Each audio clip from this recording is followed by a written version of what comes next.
Salam alaikum et bienvenue sur Beautiful Business, le podcast qui aide la femme musulmane qui entreprend à se libérer pour libérer le plein potentiel de son business. Je suis Ikram, coach mental, et dans ce 20e épisode, nous allons parler de réussir sans avoir à se montrer.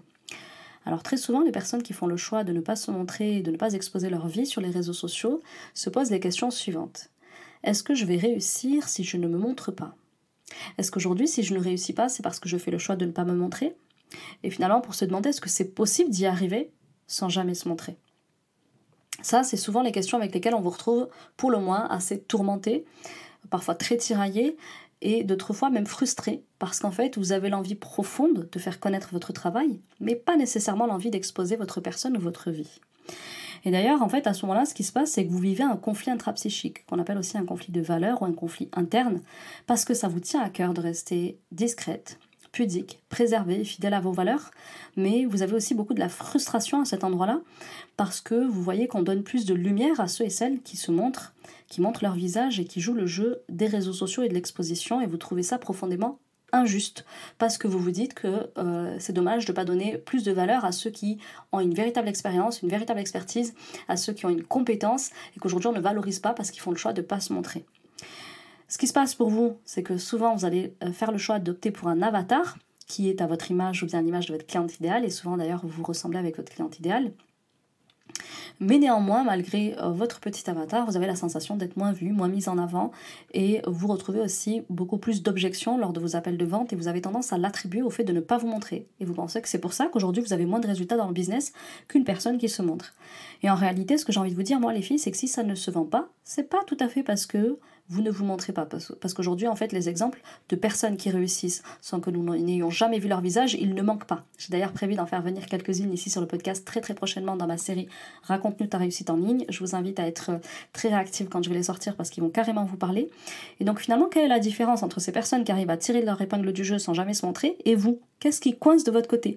Bien souvent, ce que j'observe moi durant nos accompagnements, c'est que vous avez une représentation du business en ligne qui est erronée. Vous vous en faites effectivement la représentation que sans vous montrer, il ne se passera rien pour vous et que vous aurez donc peut-être même besoin de fournir beaucoup plus d'efforts que les autres pour y arriver. L'autre raison, c'est que justement, vous multipliez les efforts au mauvais endroit et sur les mauvaises choses, qui sont souvent pas très lucratives ni urgentes pour la survie de votre entreprise. Et enfin, je constate que pour celles qui ont de la difficulté à vivre de leur business de service en ligne, c'est aussi lié au fait que vous avez de la difficulté à vendre votre contenu gratuit.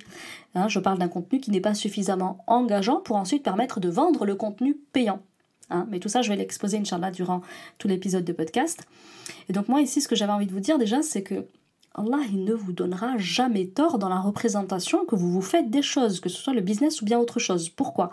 Parce que c'est votre rôle d'apprendre à le connaître. Et si vous êtes justement en mesure de faire ce travail-là, de rectifier votre représentation d'Allah et votre représentation des règles qu'il a érigées pour ce bas monde, eh bien vous serez capable de regarder chaque situation, même celle qui relève du business, depuis le prisme du Coran et de la Sunna. Ensuite, il faut savoir que certes, il nous est demandé de faire des causes pour réussir, mais il n'a jamais été question d'en faire plus que celles qui ne se montrent pas, mais juste d'adapter sa stratégie au fait de ne pas se montrer. Personnellement, j'accompagne des personnes qui se montrent et qui ne se montrent pas, et en aucun cas, je leur transmets une stratégie différenciée ou un mindset différent suivant que vous vous montriez ou non. Ça, mes élèves peuvent parfaitement en attester. Il peut y avoir des petits points sur lesquels, effectivement, je vais les conseiller différemment parce qu'il y a le fait de ne pas se montrer, mais en aucun cas, ça change la stratégie que je transmets. Donc, je peux avoir autant de résultats en me montrant qu'en ne me montrant pas, et je peux appliquer effectivement la même stratégie à quelques petits points près. Ensuite, comme je vous le disais, il y a un problème déjà au départ avec votre contenu gratuit. Comment est-ce que vous voulez que les gens aient envie de payer chez vous du contenu payant si déjà votre contenu gratuit n'est pas séduisant, s'il n'est déjà pas encourageant, si déjà il ne donne pas envie d'aller plus loin? C'est comme un premier rendez-vous. La personne, elle vous voit une première fois, elle n'est pas emballée, elle n'a pas envie d'aller jusqu'au mariage avec vous. Et je vous dis souvent, le business, c'est marions-nous. Il y a une demande, il y a une offre, marions-nous. Mais comment on va vouloir sceller l'union par la vente si déjà au niveau du contenu gratuit, c'est pas transcendant, quoi. Vous voyez ce que je veux dire ? Donc ici, la solution, ça va être quoi? Ça va être déjà de corriger son approche du business en ligne en tant qu'infopreneuse ayant fait le choix de ne pas se montrer. Parce qu'effectivement, souvent, vous commencez avec de sacrées barrières et finalement, ce qui vous empêche d'avoir des résultats, c'est pas tant le fait de ne pas vous montrer, mais c'est les barrières que vous vous mettez en ayant justement cette représentation erronée du business en ligne.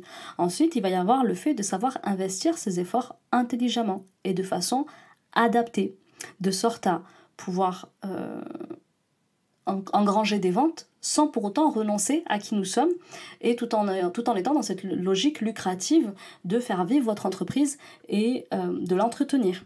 Et puis pour terminer, l'autre solution, ça va être effectivement de déjà être très très engageante sur son contenu pour ne même pas avoir à vendre en fait le payant. Et ça, c'est quelque chose de très particulier dont je vais vous parler Inch'Allah dans l'épisode, restez bien jusqu'au bout. Mais clairement, ce qui va se passer pour vous quand vous aurez fait ce travail-là, c'est que premièrement, vous allez faire tomber toutes ces barrières et ces verrous psychologiques qui sont liés à votre représentation des choses. Et je peux vous assurer que si vous faites déjà le travail au niveau de la représentation des choses, c'est 80% du travail qui est fait. C'est pas moi qui le dis. Deuxième chose, vous allez obtenir beaucoup plus de résultats pour beaucoup moins d'efforts. Et ça, c'est essentiel dans l'entrepreneuriat, de travailler peu mais de travailler bien. Et puis ensuite, il va falloir apprendre à vendre sans plus jamais avoir à convaincre et pas forcément en vous montrant, puisqu'effectivement c'est tout à fait possible d'avoir de magnifiques résultats sans pour autant se montrer. Et ça, comme je vous le disais, les exemples ils ne montrent pas sur les réseaux sociaux, puisque Instagram par exemple regorge d'exemples de personnes qui ne se montrent pas et qui pour autant affichent une très très belle réussite. Donc du coup, la question à laquelle on va tenter de répondre au cours de cet épisode, c'est comment est-ce qu'il est possible de réussir sans jamais se montrer? Premièrement, ce qu'il va falloir aller regarder ici, c'est le mindset de l'infopreneuriat en ligne. Ça commence par là. La deuxième chose, ça va être d'aller regarder les causes à engager pour réussir sans se montrer.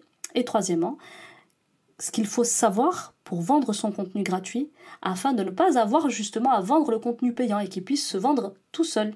Parce que le travail, il se fait en amont, il ne se fait pas lors de l'appel de vente, en fait, il se fait bien avant. Et justement, j'ai d'ailleurs très très envie de vous partager tous mes secrets de vente sans convaincre. Et ça, j'ai envie de le faire à l'occasion d'un webinar qu'on prépare déjà depuis plusieurs semaines avec l'équipe. Il aura lieu le mardi 8 novembre à 20h30 en direct avec moi. Et dans ce webinar, justement, je vais vous partager ma méthode en 3 étapes pour vendre sans ne jamais convaincre. Le nombre de places sera limité et dans ce webinar, je vais vous expliquer en direct les secrets de la vente sans avoir à se montrer ni à convaincre. Et ça vous intéressera d'autant plus si vous ne vous montrez pas, parce que vous allez pouvoir découvrir qu'en réalité, il suffit juste d'être très bon dans la vente, mais pas forcément pendant l'exercice de la vente, mais bien avant. Et tout ça, je vais vous l'expliquer, Inch'Allah, à l'occasion de ce webinar qui ne concernera du coup que les personnes qui vont s'y inscrire. Et pour s'y inscrire, c'est très simple, je vous mets le lien en description de l'épisode du jour. L'inscription est bien sûr du coup offerte, puisqu'il est ouvert à toutes. Du coup, on va rentrer dans le vif du sujet du jour. Aujourd'hui, on va se parler donc de 3 points essentiels pour réussir en ligne sans se montrer. Et donc, je vous l'ai dit, le premier point, pour moi, il va consister à travailler sur son mindset et notamment adopter le mindset de l'infopreneuriat en ligne.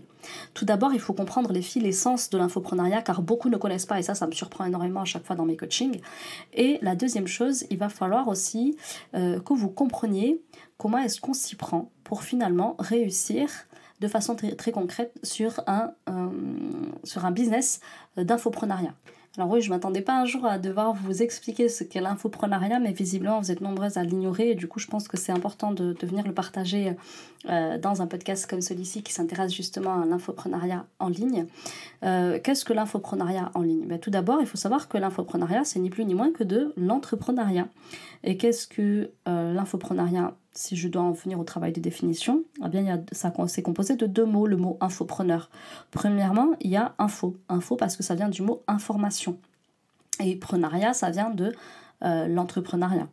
Donc, infopreneur, c'est un entrepreneur qui tout simplement vend de l'information, vend du savoir, vend de la connaissance, vend de l'expertise, vend de l'expérience. Ça peut être ça aussi.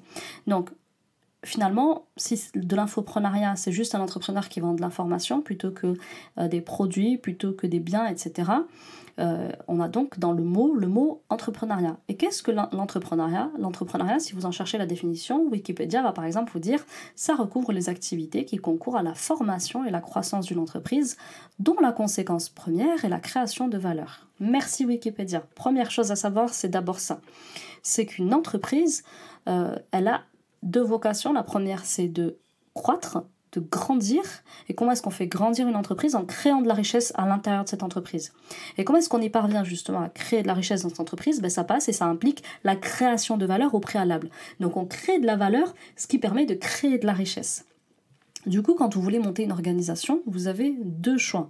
Soit de la monter à but lucratif, soit de la monter à but non lucratif. Et donc, si vous faites le choix numéro 1, c'est-à-dire à but lucratif, vous êtes dans une entreprise, vous êtes entrepreneur. Si en revanche, vous choisissez de le faire à but non lucratif, là, vous êtes une association. Donc, attention à celles qui se comportent comme des associations, tout en étant une entreprise. Donc ici, vous devez retenir que l'infoprenariat, c'est finalement qu'une entreprise qui vend du savoir. Et moi, je parle souvent d'infoprenariat en ligne. Pourquoi? Parce que vous vendez du savoir en ligne. Vous le vendez sur le web, vous vendez sur Internet, pas dans une boutique physique, etc., où vous ne vous déplacez pas chez les gens. Donc ici, il s'agit d'échanger son savoir contre de l'argent, les informations qu'on possède contre de l'argent. Et donc, vous pouvez ainsi vendre des formations, du coaching, du consulting, vos prestations, vous pouvez vendre aussi du freelancing. Donc, la toute première chose à faire quand on est infopreneur en ligne, vous l'avez compris, c'est pas de se montrer, mais c'est de créer beaucoup de valeur autour d'une thématique que vous maîtrisez particulièrement, ou bien d'un savoir que vous connaissez très bien, enfin d'un domaine en tout cas que vous connaissez très bien, pour créer de la richesse et faire croître votre entreprise. En fait, en vous préoccupant de vous montrer ou de ne pas vous montrer, vous mettrez votre énergie au mauvais endroit. C'est ça que je veux vous dire. C'est qu'en aucun cas, il est question de réussir dans le business suivant si on se montre ou pas. C'est un des facteurs qui peut intervenir et qui, d'une certaine manière, pèse dans la balance. Mais en réalité, la course à la richesse entre entreprises, elle ne va pas se jouer sur je me montre ou je me montre pas. Me montrer, ça peut me faire gagner effectivement un petit peu plus vite en visibilité. Mais c'est au niveau de la capacité à créer de la valeur de façon massive et impactante que je vais pouvoir avoir, du coup, une plus grande création de richesse. Et ça, vous devez en être persuadés dès à présent, les filles. Parce que si vous pensez, vous êtes convaincus que la richesse, ça va appartenir à ceux qui se montrent, ceux qui dansent sur des TikTok, ceux qui jouent le jeu de l'algorithme, eh bien vous vous mettez le doigt dans l'œil puisque ce n'est absolument pas le cas. Toute entreprise se crée à partir d'une création de valeur et plus cette création de valeur est grande, plus la création de richesse le sera d'autant plus, tout simplement. Donc, ça, c'était la première chose à savoir et sur laquelle je voulais prendre le temps effectivement de vous l'expliquer. La deuxième chose sur laquelle je vais porter mon attention, c'est une fois qu'on a dit qu'une entreprise crée de la richesse à partir d'une création de valeur importante, eh bien, il faut savoir, en tant qu'infopreneur en ligne, quel est l'endroit justement où on va pouvoir partager cette création de valeur. Eh bien, en tant qu'infopreneur, le meilleur endroit pour créer de la valeur, c'est un canal de communication sur lequel on pourra capter l'attention de personnes en quête de notre savoir spécifiquement. Et en fait, celles qui me suivent sur Telegram, elles le savent. D'ailleurs, je vous mets le lien pour rejoindre le canal Telegram parce que là-bas, je balance de la pépite en avant-première et de la pépite que je balancerai jamais ici, tout simplement parce que c'est des instants de vie comme ça que je peux partager, des coachings desquels je viens de sortir. C'est tout frais, c'est tout chaud et c'est très important pour vous d'y être si vous avez vraiment l'envie de pousser plus loin que sur le podcast et si vous avez envie d'être au plus près du contenu auquel j'ai accès au quotidien directement via mes coachings et de l'expérience que j'en ressors. Et donc, je vous le rabâche sur Telegram. Si vos entreprises ne décollent pas, c'est pas parce que vous ne vous montrez pas, mais c'est parce que vous ne créez pas ou bien pas assez de valeur. Si vous ne créez pas de la valeur ou si vous n'en créez pas assez, ne vous étonnez pas que les clients ne vous courent pas derrière en fait. Parce qu'en fait, c'est à vous d'aller les chercher. C'est mathématique. Plus je vous crée de la valeur, plus vous créez aussi de la richesse. Et si vous voulez créer plus de richesse, alors il va falloir créer plus de valeur. C'est aussi simple que ça.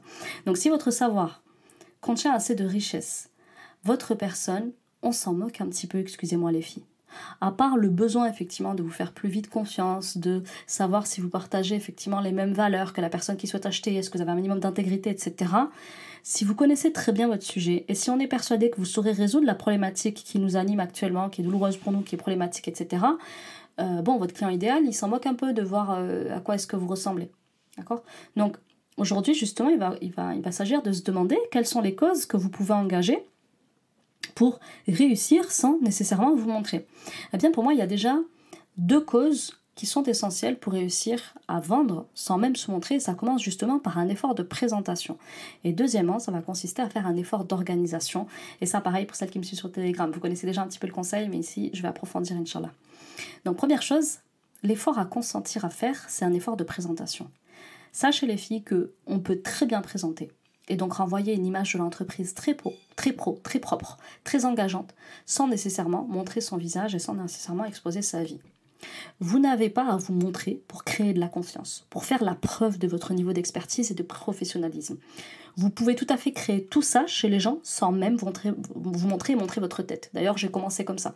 Aujourd'hui, oui, vous pourriez me voir. Il se peut d'ailleurs qu'un jour, je décide d'arrêter de me montrer. À ce jour, j'en fais le choix. Et je l'assume, mais j'ai eu mes premiers résultats sans jamais me montrer, donc c'était je crois pendant les premiers mois de l'entreprise et même pendant plusieurs mois, ça a duré comme ça, je crois pendant presque 6 mois, voire un petit peu plus peut-être, et même avant, parce qu'avant vous le savez, j'avais juste mon compte Instagram, mais je vendais pas de services à ce moment-là parce que j'étais sur une autre entreprise. Donc j'ai pas toujours fait le choix de me montrer, et pour autant je gagnais déjà beaucoup d'argent et je gagnais très bien ma vie, alhamdoulilah. Donc pour moi, il y a un effort à faire, et celui-ci il est à la portée de toutes, et vous devez effectivement particulièrement le soigner si vous ne vous montrez pas. Pour moi, cet effort-là, le premier à faire, c'est un effort en termes de présentation. Parce qu'en fait, quand il n'y a pas d'accès à votre image, on doit pour autant pouvoir se faire une image de vous sans vous voir. Et il est là tout l'enjeu en fait. Et pour ça passe par au moins 2 choses que je bosse énormément avec mes élèves qui justement ne se montrent pas, avec elles je mets un point d'attention particulier. Ça ne veut pas dire qu'avec les autres je ne le travaille pas, c'est-à-dire celles qui se montrent, ça ne veut pas dire qu'avec elles on ne travaille pas ces points-là. On les travaille aussi, mais encore plus avec celles qui ne se montrent pas, puisqu'elles ont d'autant plus intérêt de soigner la présentation de leur image de marque, parce qu'elles font le choix de ne pas se montrer, et donc de pas pouvoir, les gens ne peuvent pas se faire une image d'elles. Donc la première chose, c'est la présentation de votre canal de communication. Donc vous choisissez de présenter votre création de valeur sur Instagram, sur TikTok, sur YouTube, sur podcast, peu importe. Dès lors que vous avez décidé de votre canal de communication, c'est très très important de 1. Humaniser. Humaniser, c'est-à-dire que ça doit paraître humain. Ça doit être humain. On doit savoir que derrière un être humain et pas un robot et pas un gamin qui s'amuse. Donc première chose, ça doit être humanisé. Parce que sur Internet, vous le savez, il y a beaucoup de faux comptes, il y a beaucoup de robots, etc. Encore plus sur les réseaux sociaux. Donc les gens sont extrêmement méfiants. Voilà, ils vont pas donner leur argent à n'importe qui, et surtout quand c'est une certaine somme. Donc première chose, humanisez votre compte. On doit avoir la sensation de parler à un être humain et d'être en échange avec un être humain et de s'imaginer avec vous en coaching, en séance, etc. Et pour ça, il faut que ce soit humanisé. Deuxième chose, votre canal doit être propre. La propreté, les filles, c'est la base. Humanisez, faites quelque chose de propre. Créez aussi quelque chose de cohérent au niveau de votre feed, au niveau de votre univers, que ce soit podcast, etc. Justement, parlons d'univers. Ayez un univers à vous, un univers unique. N'ayez pas peur de faire quelque chose qui n'a rien à voir avec ce qui existe déjà. C'est ce qu'on veut en fait. On en a marre de voir tout le monde faire la même chose. Ensuite, essayez de mettre en place une ambiance en lien avec votre thématique, avec vos valeurs, avec votre personnalité. Créer quelque chose de fort autour de ça.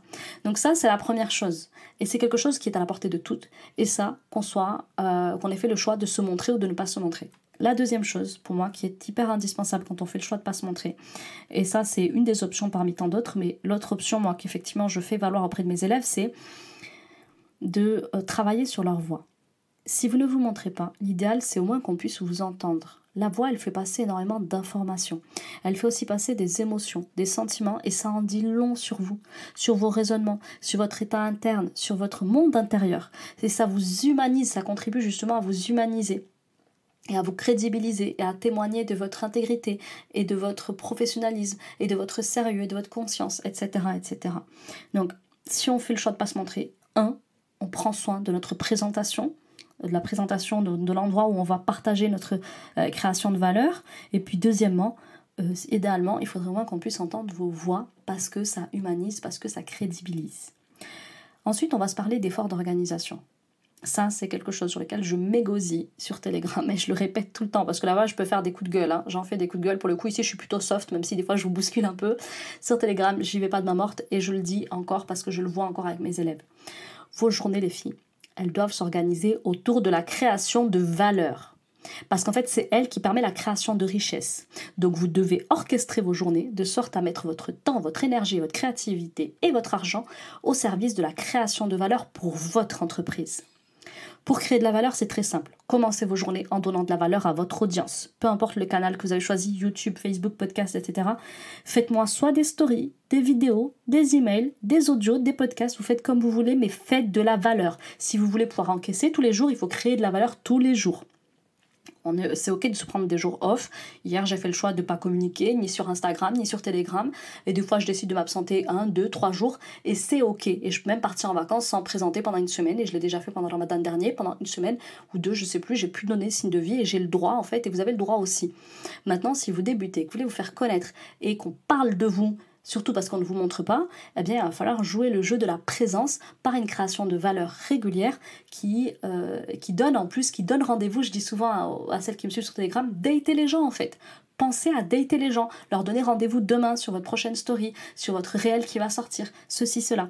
Si vos journées commencent autrement que par entretenir votre audience, la faire grandir et la qualifier, vous n'avez pas compris le business en ligne. Et c'est ce que font en fait les grands business comme Sephora par exemple, qui ont des boutiques physiques mais qui pour autant tous les matins quasiment se donnent la peine de m'envoyer des petits emails et je pense qu'ils vous en envoient aussi. Donc est-ce que vous avez moins besoin que Sephora de richesse? Vous n'avez pas besoin vous de rappeler à votre audience que vous existez? Donc ça c'est la deuxième chose que je voulais vous dire, c'est qu'effectivement il faut vous organiser en mode création de valeur. Si dans vos journées il n'y a pas des créneaux qui permettent de créer de la valeur, et moi je vous conseille de le faire dès le petit matin, parce que c'est là que votre niveau d'énergie est le plus grand, c'est là que vous avez le plus de temps, c'est là que votre niveau de créativité est au top. Mettez votre temps, votre argent, votre énergie, votre créativité au service de la création de valeur pour rendre clients ceux qui ne sont pas encore clients et pour aider ceux qui sont déjà clients à le redevenir. La rétention client avant l'acquisition. Ça, je vous l'ai déjà dit dans le canal Telegram, je ne vais pas le répéter. Si vous voulez en savoir plus, c'est sur Telegram qu'il faut me rejoindre. C'est gratuit et je partage de la pépite et aussi des opportunités exclusives. D'ailleurs, il y en a une que je partage dès demain, Inch'Allah. Ça va se passer dans moins de 24 heures. Il faut être sur le canal pour en bénéficier et c'est une offre que je ne ferai jamais en public parce qu'elle est juste trop extraordinaire pour que tout le monde puisse en profiter. Donc, je vais refaire la petite parenthèse. Ensuite, vous allez me dire justement, Ikram, comment vendre si on crée déjà beaucoup de valeur, mais que pour autant, il ne se passe rien pour nous? Alors là, je vais vous dire, il y a peut-être le troisième et dernier symptôme dont on va parler, c'est le fait de savoir vendre son contenu pour ne jamais avoir à vendre le payant. Quand vous êtes avec moi, en appel diagnostic ou avec mon équipe, on ne vous forcera jamais la main pour acheter. Pourquoi? Parce qu'on sait qu'on met déjà beaucoup d'emphase à vous vendre le contenu qui est offert pour ne pas avoir à faire ça sur l'achat du payant. Et c'est là en fait toute l'intelligence d'un business en ligne. Donc, il vous faut pour cela, choisir le bon canal de communication et 2, il va falloir ensuite partager de la valeur selon une logique de vente très organisée. Première chose, vous devez choisir stratégiquement où vous donnez à voir ce que vous savez faire de mieux. C'est-à-dire le domaine de compétences que vous maîtrisez le mieux, le domaine de savoir et d'information que vous avez à offrir et à monétiser. Donc parfois, en fait, le problème, les filles, c'est pas finalement de ne pas vous montrer, mais c'est de ne pas montrer votre savoir au bon endroit. Donc non seulement il faut créer du contenu à très haute valeur ajoutée, mais il faut aussi savoir le montrer à qui veut bien le voir, à qui veut bien l'entendre, à qui est prêt à l'acheter. Et en fait, si vous êtes capable d'aller créer du contenu sans vous montrer, mais qui soit suffisamment transformationnel et du coup y exposer votre client idéal à ce contenu-là, eh bien, il se trouve que là, il va acheter. Et du coup, voilà ce qu'il faut savoir. Première chose, c'est où se trouve cet endroit idéal pour vous. Est-ce que c'est Telegram? Est-ce que c'est Instagram? Est-ce que c'est WhatsApp? J'en sais rien. C'est à vous de le deviner, c'est à vous de le rechercher. Nous, c'est un travail qu'on fait avec nos élèves et quand on sent qu'elles ne sont pas au bon endroit, on leur dit. Deuxième chose, où prenez-vous le plus de plaisir à être? Parce que oui, c'est plus vendeur de prendre du plaisir d'être à un endroit. Moi, personnellement, le podcast, c'est un canal de conversion qui marche très bien pour moi. Et vous le sentez, la passion, elle est là. Je parle avec beaucoup d'entrain, beaucoup de motivation, beaucoup de détermination, beaucoup d'engagement parce que j'aime être sur le podcast. Et mon audience cliente idéale, elle aime aussi être sur le podcast. Et puis ensuite, vous devez vous soucier de quel format vous engage le mieux, vous met le plus en valeur, vous crédibilise le plus. Moi, c'est le format podcast. Clairement, c'est avec ma voix que j'arrive à faire des miracles, alhamdoulilah. C'est avec ma voix que les gens ont le plus confiance en moi, ont le plus envie de travailler avec moi, ont le plus envie d'implémenter mes conseils et d'ailleurs d'observer la transformation que ça opère sur eux, rien qu'à titre gratuit en écoutant uniquement mes épisodes de podcast. Donc moi, à ce jour, ce qui fonctionne le mieux pour moi, c'est le podcast une fois par semaine et de faire des stories quasi quotidiennes. Le format live aussi fonctionne un petit peu pour moi, mais c'est que mon préféré, ça reste le podcast et c'est celui qui convertit le mieux bizarrement. Donc en fait ça, une fois que ce sera optimisé, là vous pourrez construire du contenu selon une logique de vente. Donc du contenu à très haute valeur ajoutée qui va permettre d'ailleurs de créer de la richesse et ça sans avoir à le forcer. Donc ici, je vais vous parler de construire un contenu selon une stratégie de vente. Et là, je vais vous dire quelque chose que je crois que j'ai jamais partagé, mais aucun de mes contenus n'est créé au hasard. Ils s'inscrivent tous dans un plan, du plus petit contenu au plus grand. Je choisis d'abord ce que je veux et ensuite je définis comment je l'obtiens. Ouais, là je vous parle encore une fois de vision. Soyez visionnaire. Définissez d'abord le cap vers lequel vous voulez vous diriger et ensuite seulement découpez les actions que vous avez à mettre en place. Et ces actions, c'est quoi? C'est de la création de valeur qui va permettre de créer cette richesse. Donc définissez d'abord le niveau de richesse que vous voulez aller rechercher. Définissez d'abord où est-ce que vous avez envie d'aller. Où est-ce que vous avez envie d'être, notamment dans un an. Moi, je vous conseille d'avoir une vision sur au moins une année. Quand on débute, c'est suffisant. Ayez au moins une année en vue. Où est-ce que je veux être l'année prochaine à la même période? Définissez d'abord le cap et ensuite découpez les actions. La vision, je ne vais pas vous en reparler, c'est décrit dans l'épisode de podcast numéro 4 et je pense qu'il y a assez de contenu sur le sujet.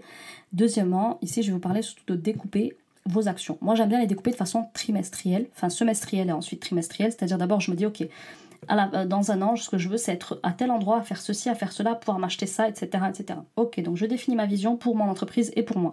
Une fois qu'elle est déterminée, je la découpe sur 6 mois. Ça veut dire qu'en milieu d'année, je dois en être où? Eh bien, je dois avoir atteint tel et tel pilier, tel et tel objectif, palier, pardon, pas pilier. Et donc, une fois que ça s'est arrêté, je découpe en trimestre. Ça me permet de couper sur 3 mois, donc de couper un semestre en 2.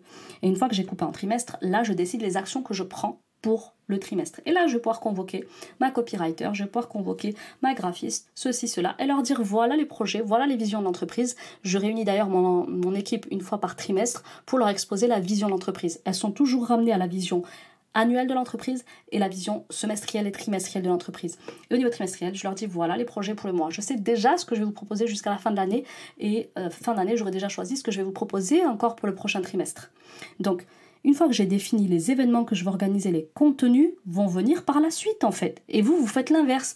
Vous créez les contenus comme ça, sans cap, sans but, et vous dites il se passe rien. Ben non. Moi, c'est comme ça que j'arrive toujours à avoir de la nouveauté et à avoir d'ailleurs une audience qui se transforme en prospect puis en client. Plus vous laissez les choses au hasard, plus vos résultats seront hasardeux. Je pense que je l'ai assez dit sur le podcast, mais visiblement ça ne veut pas rentrer. Donc je vous le répète, je sais dès le début du trimestre, et mon équipe aussi, c'est ce qui va se passer ce trimestre. Donc elles sont jamais surprises, elles savent exactement où je vais. Voilà. Il peut y avoir des fois comme ça des petites idées qui germent, etc. J'en parle toujours à mon coach pour pas parasiter et flinguer mes plans du mois et du trimestre. Et 2, je prends le temps de les infuser en moi. Et surtout, c'est est-ce que mon calendrier me le permet? Est-ce que ça ne vient pas aussi bousiller tout ce qui est prévu au niveau des projets du podcast, etc., etc. Donc, pour vendre les filles, il faut savoir où est-ce que vous allez.